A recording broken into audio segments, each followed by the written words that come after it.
Hello and welcome to pmclounge.com. Before we begin this video, four very important links in the description. The first one is going to take you to an article which is about resource leveling and resource smoothing. So if you would rather read an article about this topic than watch this video, then the first link in the description is for you. Second link in the description is all about everything that we have discussed so far in the schedule management knowledge area. This very topic, resource leveling, resource smoothing, is part of the resource optimization techniques, right? There are two techniques for resource optimization, resource leveling and resource smoothing. This technique is actually a tool and technique of a process known as develop schedule process. This develop schedule process is part of the schedule management knowledge area, right? So the second link in the description will take you to every single thing that we have discussed so far on the schedule management knowledge area, all of it in the entire playlist. Third link is all about your frequently asked questions on schedule management knowledge area, while the fourth link is all about critical path method, everything that you should know about CPM, float, slack, early start, late start, early finish, late finish, how to calculate all of these explained with examples. Fourth link is going to take you to that playlist. So these four are very important links, and all about critical path method. The fourth link is something that we assume you have already seen. We assume that you already know about critical path method, you already know about network diagrams, and thus you will be ready to talk about this topic, resource leveling, resource smoothing, the two concepts of resource optimization techniques.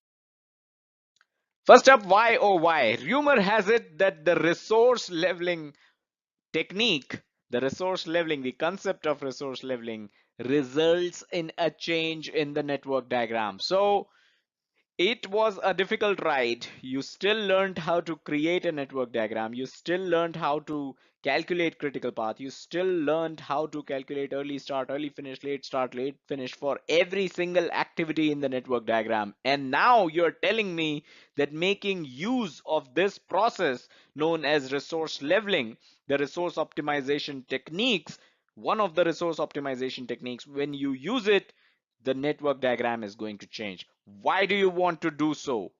The first and the most important reason, which actually is the only reason that you should be aware of to use resource leveling technique, is that there could be times in your project when only the resource A, so there is just one resource and that resource can perform a certain activity. Now, if in your network diagram there are two parallel activities that must run in parallel, and both these activities will be performed by resource A, then you just have one resource A. You don't have two of them, right? You just have one person. They cannot work, that one person cannot work on two parallel activities. And that is why there would be a need to change the project network diagram, because the resource A cannot be assigned to both of them because they are parallel activities. If they were to appear in different times during the project, then it would have been fine. But if these are parallel activities, as part of your network diagram, you require that these activities be performed in parallel. Of course, resource A cannot be assigned to both of them.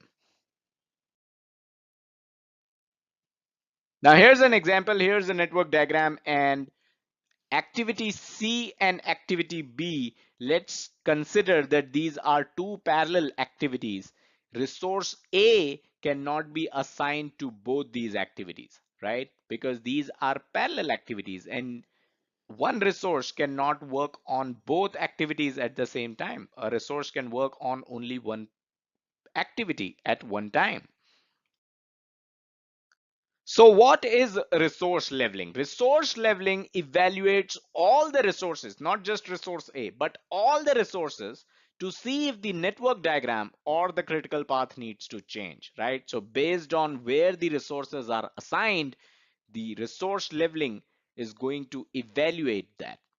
Now, this is of course done to accommodate resource assignment dependencies and ensuring resources aren't overbooked. You cannot have one resource booked for both activities which are parallel, right? So if there are any dependencies and if the resources are booked, doubly booked, or booked three times working on the same activities at the same time, which is impossible, then that is something that resource leveling checks. Now, resource leveling may result in change of the total project duration. This was why we were in the mood of biting the bullet in the beginning, because we got to know that although you created your network diagram, it may change once you apply resource leveling. Before we go to resource smoothing, don't forget to check out the link pmclounge.com/resources. This is where we have listed our favorite books for PMP exam preparation. Now, resource smoothing, although I'd like to let you know that in the next slide after this, we will be taking up an example of resource leveling and smoothing. So if you haven't understood what leveling is, and if you don't understand what smoothing is, even after this slide, then wait for the next slide, because that will make it much more clear in terms of what these two concepts are. So resource smoothing, once resource leveling is done, it is possible that there are days when resources aren't utilized as much as other days. Now, two important points to note here is that resource smoothing is something which is done after resource leveling. So this is a dependency here. You will do smoothing only after leveling is done. And the second thing is that resources aren't utilized as much as other days. So there could be times in your project when resources are working full force. They are giving their 100% because that is the project requirement.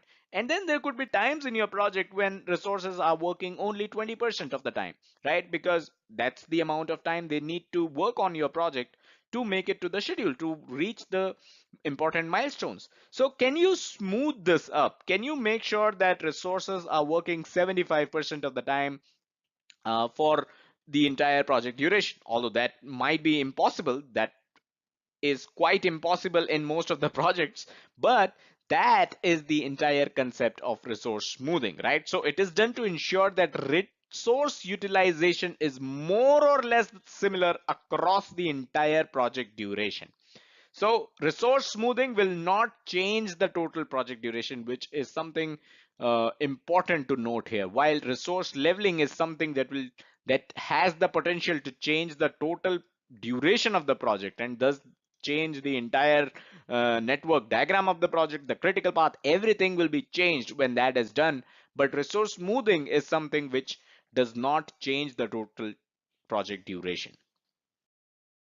So this is the diagram that I was referring to. This is going to explain to you how resource leveling and resource smoothing work, right? So this is the bar chart for your network diagram. You created the network diagram, and then once you're done with it, since you did not check how many hours the resources had to work because the resources weren't assigned and the resource dependencies wasn't taken care of, you realize that in the bar chart, the red line is the 40 hours per week usual normal working hours, right? This axis is about the number of hours and this axis are the number of weeks. So the project lasts 4 weeks, and you can see in week 1 you are expecting close to 60 hours of work, and then week 2 you're expecting close to 20 hours of work, right? So this is the network diagram. This is the bar chart that is created based on your network diagram because you did not pay attention, you did not assign resources, and you did not pay attention to the dependencies the resources had, or how much work was expected out of those resources. Now, once you employ the resource leveling technique, what happens is the 40-hour week is what every resource is going to work on. So the peaks that you saw here in diagram 1, right? All these peaks were broken down, and you had your project duration go from 4 weeks to 5 weeks just to make sure that resources are assigned and resources have the time to work on the project. you are not double booking the resources, right? You are not expecting more than 40 hours a week of effort from the resources. Now, resource leveling, of course, it resulted in the change of total duration of your project. But still, the problem with resource leveling here is that in week 3, you see that resource is expected to work only 20 hours. In week 5, the resource is expected to work 25 hours. So there are positions here, there are time here which can be the chunks of time which can be utilized, right? So that the resource has more or less similar sort of engagement throughout the entire project rather than having these chunks of time which are free. And that is why you do resource smoothing. So once resource smoothing is done, you can see that throughout week 1, 2, and 3, the resource is engaged for 35 hours. Week 4 is a bit not extra, I'd say, because we are expecting 40 hours of work. And then week 5 is a little lighter. It has 30 hours of work. So this is how smoothing helps create the project histogram, makes sure that the resource utilization is done in a standardized manner and is not as haphazard as you see in the network diagram, the first diagram itself, right? So that is how leveling and smoothing helps in optimizing the resources on your project. So hope this video was helpful and you were able to understand leveling and smoothing. Note that these are not very important topics when it comes to the PMP exam, but the understanding of these topics is important when it comes to real life project management. Do hit the like button if you enjoyed the video, subscribe to the channel and hit the bell icon to stay notified whenever we upload new content. And don't forget to check out the website pmclounge.com, your number one free PMP resource. Thank you.